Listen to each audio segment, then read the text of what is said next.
There is no such thing as perfect settings for perfect aim. Perfect.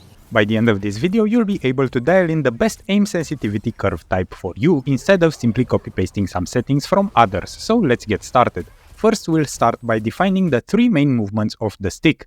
There is the small movements, basically barely moving the stick at all when you try to do small adjustments for the aim. Then we have the normal or mid-range zone, which is holding the stick at the middle between minimum and maximum and playing in that area. And then we have the high end, which means pushing the stick at maximum zone and playing in that area. Now, the aim sensitivity curve type basically dictates how the movement speed of your stick affects the sensitivity and movement speed of the crosshairs. To interpret this graph here, the horizontal axis represents the movement of your stick and the vertical axis represents the movement of your crosshairs. We start off with the linear curve, which is basically a one-on-one mapping. The graph here is just a diagonal line, meaning a direct mapping. This means that at any movement of your stick, the crosshairs will respond with the same velocity, so whether you do small movements or big flicks, the crosshairs will move fast. Notice here how I do some small left to right movements on the controller and the crosshairs instantly snap.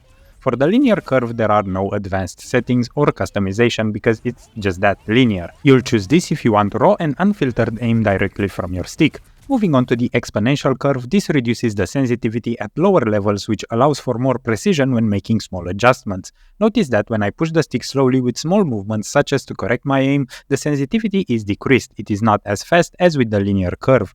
But then when you push the stick further, your aim accelerates exponentially, hence the name. Here you have an option to customize it, which is the adjust curve option, which basically moves the point at which the exponential growth will happen. If you put it to a minimum, you are basically getting a linear curve. Increasing it means increasing the point at which the lower sensitivity ends. If you put it at maximum, you'll notice that you move the stick halfway and the sensitivity is still low.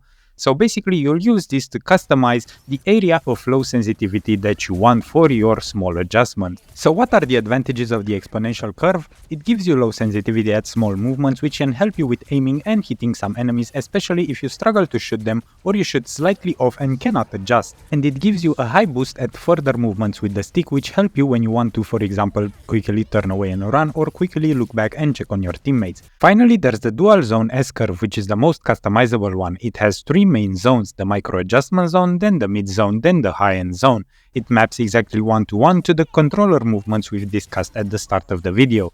It starts off flat, so just as the exponential one, giving you precise micro adjustments. Then in the mid-range, the curve steepens a bit, allowing for faster movement, but not so much, and then it increases sharply at max input, where the curve flattens again to prevent over-acceleration. The S-curve is the most customizable out of the three. You have custom minimum range, which dictates how long is that mid-zone until you reach the high end, and your sensitivity drastically increases. So if you want to boost instantly and get into the high sensitivity zone, then decrease it. If you want more range of movement in the mid-area sensitivity, then increase it. Then you have the maximum range, which dictates at what point the maximum zone flattens, so at what point that over-acceleration is prevented.